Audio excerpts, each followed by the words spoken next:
Hi, இன்றைக்கி என்னோடய சேனலில் ஃபஸ்ட் டைம் வீடியோ போடுறேன். ஃபஸ்ட்டு போட போகிறது கடலை உருண்டை.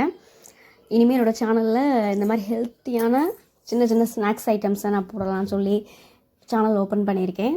என்னுடைய வீடியோ எல்லோரும் பாருங்கள், சப்போர்ட் பண்ணுங்கள், பிடிச்சிருந்தால் லைக் பண்ணுங்கள். உங்களுக்கு ஏதாச்சும் ரெசிபி வேணும் அப்படின்னா எனக்கு கமெண்ட்ஸில் சொல்லுங்கள். அடுத்தடுத்த வீடியோவில் நான் அதெல்லாம் ட்ரை பண்ணுறேன். ஃபஸ்ட்டு இன்றைக்கி கடலை உருண்டை செய்கிறதுக்காக நான் கடலையை எடுத்து ஃபஸ்ட்டு வறுத்து எடுத்துக்கிட்டேன். இதை ஏன் உடச்சி காட்டுறேன் அப்படின்னா, இதை வந்து கரெக்டான பதமானு சொல்லி பார்க்குறதுக்கு நம்ம கடலையை தேய்ச்சி பார்த்தா தொழில் தனியாக வரும், அது தனியாக, பீனட் தனியாக வரும். ஸோ கரெக்டான ஸ்டேஜ். அப்போ நான் என்ன பண்ணிட்டேன், தட்டில் கொட்டி ஆற விட்டுக்கலாம்.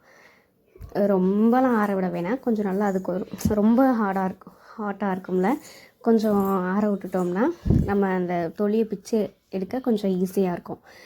ஆற விட்டுட்டு கொஞ்சம் வெதுப்பாக இருக்கிறப்பயே அந்த தொலியெல்லாம் நம்ம ரிமூவ் பண்ணிடலாம்.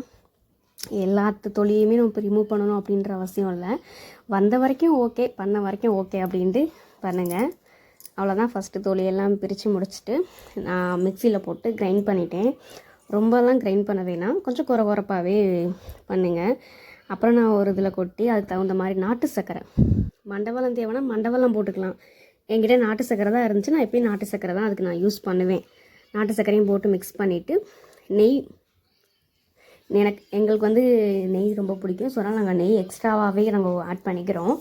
நெய் ஊற்றி பிடிக்கும்போது தான் அந்த கடலை உருண்டை நல்லா சூப்பராக இருக்கும், அந்த ஃப்ளேவராக இருக்கும், அந்த நெய் வாசத்துக்கும் அந்த கடலை வாசத்துக்கும் சூப்பராக இருக்கும்.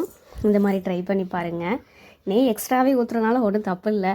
நெய் பிடிக்காதவங்க நீங்கள் ஆயில் வேணுன்னா கூட கொஞ்சம் ஆட் பண்ணிக்கோங்க.